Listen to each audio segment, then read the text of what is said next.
नमस्कार मित्रों। मित्रों, भारत का जो आध्यात्मिक ज्ञान है, इस ज्ञान की सहायता से हम बहुत गहरे ध्यान की अवस्थाओं को प्राप्त कर सकते हैं।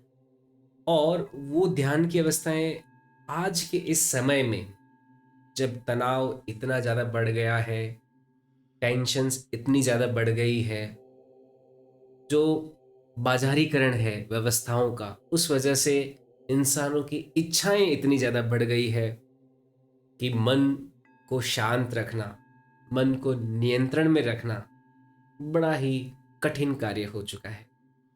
और इस क्षण में जब जानकारी इतनी ज़्यादा आपके सामने अवेलेबल है, आप एक फ़ोन को उठाएं तो बहुत सारी रील्स आपके सामने चलती रहेगी। बहुत सारे मूवीज़, इतने ज़्यादा वॉयलेंट मूवीज़, ये सब आपको आज के समय में देखने को मिल रहा है। ये सारी जानकारी आपके सामने आ रही है और ये सारी जानकारी आपके अंदर एक टेम्पटेशन क्रिएट कर रही है, आपके अंदर बहुत सारी इच्छाएं क्रिएट कर रही है, आपके अंदर एक वायलेंट बिहेवियर क्रिएट कर रही है। ऐसे समय में मन को शांत रखना और आनंददायी रखना बहुत ज़्यादा आवश्यक हो जाता है। और ये कैसे किया जाए? इसे करने के लिए हमारे पुराने जो ऋषि मुनि साधु सन्यासी थे, उन्होंने ध्यान की कई अलग अलग विधियां दी, ज्ञान के अलग अलग मार्ग दिए। उन्हीं ज्ञान के अलग अलग मार्ग में आज मैं आपके साथ ऐसे दो महत्वपूर्ण सूत्र शेयर करने वाला हूं, जो कोई भी व्यक्ति साधना के मार्ग में प्रशस्त हो रहा है, आगे बढ़ रहा है, अपने साधक के जीवन को प्रफुल्लित करना चाहता है, या कोई भी आपके जैसा सामान्य व्यक्ति जो किसी भी तरह से मन को शांत करना चाहता है, उसके लिए ये दोनों सूत्र बड़े ही महत्वपूर्ण हैं। उन्हें जानने के लिए वीडियो को आखिरी तक जरूर जरूर देखना। ये दोनों सूत्र आपको हमेशा ध्यान में रखने ही रखने चाहिए, अगर आप बहुत गहरे मेडिटेशन में जाना चाहते हो। मित्रों, मेडिटेशन की जो ताकत है, वो सुई से लेके पहाड़ तक बखान करने जितनी है। मेडिटेशन से केवल मन शांत भी नहीं होता, बजाय इसके कि चमत्कारिक शक्तियां भी प्राप्त होती है, सिद्धियां भी प्राप्त होती है।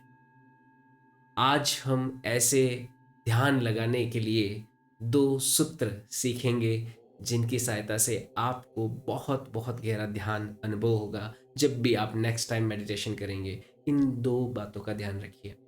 ये दो बातें क्या है? ये दो सूत्र क्या है? आध्यात्मिकता के ये दो सूत्र हैं। एक सूत्र है ऊर्ध्व गमन, ऊर्ध्व गमन, और एक सूत्र है अंतःकरण, अंतःकरण। दोनों को ध्यान से समझना है। ऊर्ध्व गमन क्या है, अंतःकरण क्या है? अगर ध्यान से समझ जाएंगे, जब भी अगली बार मेडिटेशन में बैठेंगे, इन दोनों सूत्रों को अगर ध्यान में रहेगा, अगर अभी आपको समझ में आ गया, तो इनको अप्लाई करके आप उस मेडिटेशन को, जिसे बहुत ज़्यादा आपने कॉम्प्लेक्स बना रखा है, वो मेडिटेशन आपके लिए एकदम आसान हो जाएगा, एकदम सरल हो जाएगा। सबसे पहले बात करते हैं ऊर्ध्व गमन। ऊर्ध्व गमन का मतलब होता है ऊपर उठना। अगर मैं सामान्य भाषा में बात करूं, ऊर्ध्व गमन यानी कि ऊपर की ओर जाना। क्या ऊपर की ओर जाए? हमारे प्राण को ऊपर की ओर ले जाना है। कैसे ले जाया जाए, ये यहाँ पे ध्यान से सीखने वाली बात है।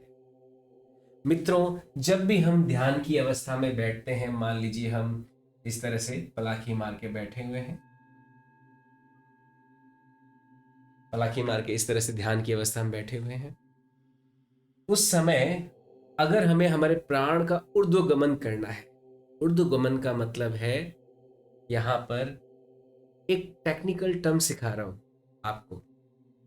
जो हमारी गुदा होती है और हमारी जो ज्ञानेंद्रियां होती है, हमारी ज्ञानेंद्रियां जो हमारे जेनिटल पार्ट्स होते हैं और गुदा के बीच में एक योनि पाई जाती है, एक कुंडली पाई जाती है। इस कुंडली को हम संकुचित कर सकते हैं और इसका फैलाव कर सकते हैं। ये हमारे नियंत्रण में होता है।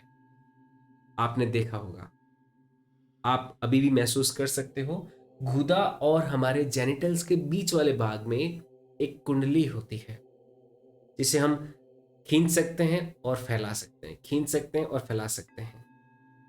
ये हमारे नियंत्रण में होता है। इसे जब हम खींच के बंद कर लेते हैं तो इसे बोलते हैं मूल बंद। हम अपने मूल को बांध दिया है। जब भी अगर आपको ध्यान के हायर स्टेट में जाने की प्रक्रिया अपनानी होती है या फिर आपको ब्रह्मचर्य का पालन करना होता है। ब्रह्मचर्य का पालन क्या है कि हमें हमारा जो ध्यान है सेक्सुअल एक्टिविटी की तरफ नहीं डाइवर्ट करना, क्योंकि एक सेक्सुअल एक्टिविटी की तरफ थॉट प्रोसेस का डाइवर्ट होना, एनर्जी का डाइवर्ट होना हमारे अंदर बहुत सारे दूसरे नए टेम्पटेशन शुरू कर देता है और हम मेडिटेशन में सही ढंग से बैठ नहीं पाते, ध्यान की गहराई में नहीं जा पाते। ऐसे समय में यहाँ पे जो मूल बंद होता है, इस योनि का जब संकुचित करण हम करते हैं, मूल बंद हम जब करते हैं, मूल बंद लगाते हैं, तो जो भी ऊर्जा का फैलाव हो रहा होता है उसे हम कंजर्व करने लगते हैं, ऊर्जा को हम नियंत्रित करने लगते हैं। और जैसे जैसे हम संकुचित करते हैं, संकुचित बहुत ज्यादा नहीं करना है यहाँ पे। अगर आप संकुचित बहुत ज्यादा करोगे ध्यान की अवस्था में तो आप बहुत लंबे समय तक नहीं कर पाएंगे। आपको हल्का सा संकुचन करना है। हल्के से संकुचन करते ही आपकी जो भी प्राण ऊर्जा है वो आपके जो मेरुदंड है, जिसे हम कुंडली नी भी कहते हैं, उस मेरुदंड से प्राण ऊर्जा आपकी ऊपर जाने लगेगी, ऊपर मस्तिष्क की ओर जाने लगेगी। और मस्तिष्क का जो सबसे ऊपरी चक्र है, मैंने अपने कई वीडियोज में बताया है, हमारे कुंडलिनी जो चक्र है, अलग अलग जो ऊर्जा केंद्र है, उसमें से सबसे जो टॉप का केंद्र है जिसमें शांति और आनंद का फव्वारा फूटता है, हमारी प्राण ऊर्जा ऊपर की ओर जाने लगेगी। मित्रों, अभी ऊर्ध्वगमन को आप ध्यान से समझिए, फिर आपको अंतःकरण भी ध्यान से समझना है। तभी आपको ये दोनों सूत्र एक साथ जब आप लगाएंगे तो आप एक ध्यान का समंदर अपने अंदर महसूस करेंगे, अपने अंदर एक ऊर्जा का एक विस्फोट महसूस करेंगे। तो दोनों को बहुत अच्छे से समझना है। ऊर्ध्वगमन आपको समझ में आ गया होगा। जैसे ही आप अपनी गुदा और जेनिटल्स के बीच की कुंडली को संकुचित करके बैठते हैं तो प्राण ऊर्जा आपकी मेरुदंड के माध्यम से सहस्त्रांश चक्र, जो ऊपर चोटी का चक्र है, उस ओर स्त्रावित होने लगती है। आप ऐसा महसूस कीजिए कि आपकी चेतना ऊपर की ओर उठ रही है, चेतना ऊपर की ओर आ रही है। इससे क्या होगा कि जितने भी यहाँ वाले जो गुण हैं, सेक्स का डिजायर, जेलेसी, एंगर, ये सारे गुण से हमारा ध्यान ऊपर की ओर उठ के compassion, divinity, focus, clarity of thoughts, love, इनकी तरफ हमारा ज़्यादा अटेंशन जाने लगता है, उनकी तरफ हमारी एनर्जी शिफ्ट होने लगती है। तो ये ऊर्ध्वगमन हमें करना होता है, हमें ध्यान की गहराई में जाने के लिए। तो उस ऊर्ध्वगमन के प्रक्रिया को आप जब ध्यान में बैठे हो उस समय करते रहिए। पहली बात, ऊर्ध्वगमन आपको अच्छे से समझ में आ गया होगा। ठीक है, अब नेक्स्ट चलते हैं अंतःकरण पे। अंतःकरण क्या है, ध्यान से समझना, ये भी बड़ा महत्वपूर्ण है। ऊर्ध्वगमन से भी ज्यादा महत्वपूर्ण है अंतःकरण। अंतःकरण का मतलब होता है अंदर की ओर जाना या फिर आईलेस हो जाना, मैं विहीन हो जाना। मैं विहीन हो जाना कि मैं खुद एग्जिस्ट करता हूं या नहीं कर रहा हूं, इस समय क्या मैं हूं या नहीं हूं। उस भाव से अपने आप को पूरी तरह से मुक्त करना ही क्या है, अंतःकरण है। मित्रों, ध्यान से जब हम ध्यान में बैठे होते हैं, जब शुरुआत हो रही होती है ध्यान की, उस समय हमारे शरीर में कहीं पे खुजली हो रही है, उस ओर ध्यान जाता है। कहीं पे थोड़ा सा हल्का दर्द हो रहा है, उस ओर ध्यान जाता है। और सबसे ज्यादा तो दिमाग में जो विचार चल रहे हैं, इतने सारे इच्छाएं, सारा इधर उधर जाता रहेगा, अपन को लग रहा है अपन खुद ही अपन से बातें कर रहे हैं। तो उस समय आप अंतःकरण अंतःकरण अंतःकरण 4-5 बार इसे रिवाइज करेंगे और इस तरफ अपना ध्यान ले जाएंगे कि नहीं, आपको मैं विहीन होना है, आईलेस होना है, अपने आप को भूल जाना है। आप कौन हो, कहाँ पर बैठे हो, क्या कर रहे हो, आपके विचार क्या चल रहे हैं, आपकी इच्छाएं क्या है, सब कुछ आपको क्या करना है, भूल जाना है, आईलेस हो जाना है। अपने जो भी ध्यान बाहर की ओर डाइवर्ट हो रहा है, बाहर की चीजों की ओर जो भी ध्यान डाइवर्ट हो रहा है, उसको समेटिए।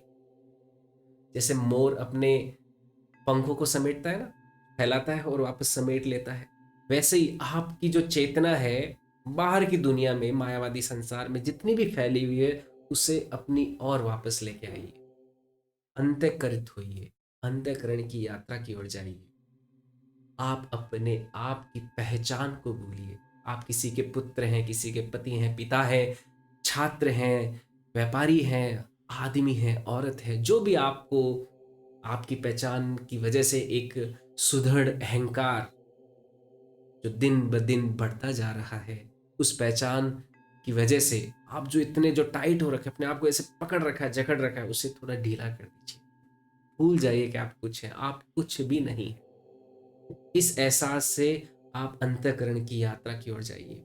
जैसे ही आप अंतःकरण की यात्रा की ओर जाएंगे और आपका पूरी तरह से ध्यान विहीन होंगे, आप मैं विहीन होंगे, ध्यान में जब लीन होंगे और ये जो प्राण ऊर्जा ऊपर उठ रही है, और यहाँ पर जो मस्तिष्क है वो इतना संवेदनशील हो चुका है, इतना शांत हो चुका है कि जो भी आपका आत्मीय प्राण ऊर्जा जब भी मस्तिष्क के सहस्त्रांश चक्र के पास आती है, उस समय क्योंकि दिमाग पूरी तरह से खाली है, इसमें सकारात्मक ऊर्जा भरने का पूर्णता, अगर देखो खाली पात्र होता है तो उसी में कुछ भर सकते हैं ना, दिमाग पूरी तरह से खाली है तो उसमें पूरा ऊर्जावान हो जाएगा। ये सारी जो ऊर्जा आपने ऊर्ध्वगमन के माध्यम से अपने सहस्त्रांश चक्र की ओर उठाई है, वो पूरी तरह से आपके मस्तिष्क को भर देगी, आपके मस्तिष्क में भरते, क्योंकि देखो मस्तिष्क आपका आपकी प्रत्येक कोशिका से जुड़ा हुआ है, शरीर की हर कोशिका से, जो सेंट्रल नर्वस सिस्टम है उसके माध्यम से आपका मस्तिष्क जुड़ा हुआ है। जैसे ही मस्तिष्क में प्राण ऊर्जा का एक विक्षोभ आएगा, एक बहाव आएगा तेजी से, वो पूरे शरीर में रोम रोम खिल उठेगा, रोम रोम मुस्कुरा उठेगा, रोम रोम शांत उठेगा।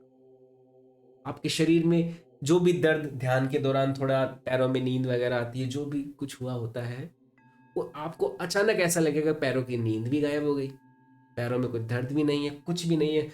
आपके प्रत्येक बॉडी का हर एक शैल ऐसा लगेगा जैसे रिफ्रेश हो चुका है, आनंद में डूब चुका है, शांत हो चुका है। और जैसे ही आप आंखें खोलेंगे, थोड़ी देर और मेडिटेट कर सकते हैं जब आपका ऊर्ध्वगमन और अंतःकरण की प्रक्रिया बहुत सटीक रूप में हो चुकी है। मित्रों देखो, पहले प्रयास करेंगे, हो सकता है कि आपको अभी मैंने जो इंफॉर्मेशन दी है वो आपके ज्ञान में ना बदले, लेकिन जैसे जैसे आप अभ्यास करेंगे ऊर्ध्वगमन और अंतःकरण का, धीरे धीरे धीरे धीरे आप इसमें निपुण होते जाएंगे, परफेक्ट होते जाएंगे।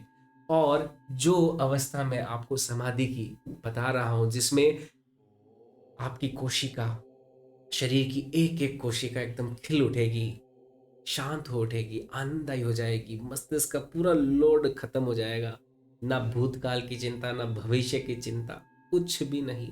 अभी इसी क्षण इसी में एक आनंद के स्रोत में डूब जाएंगे। वो कब होगा, वो समाधि कब प्राप्त होगी, जब अंतःकरण और ऊर्ध्वगमन का दोनों का कॉम्बिनेशन, दोनों सूत्र एक साथ आप अपनी ध्यान की प्रक्रिया के दौरान लगाएंगे।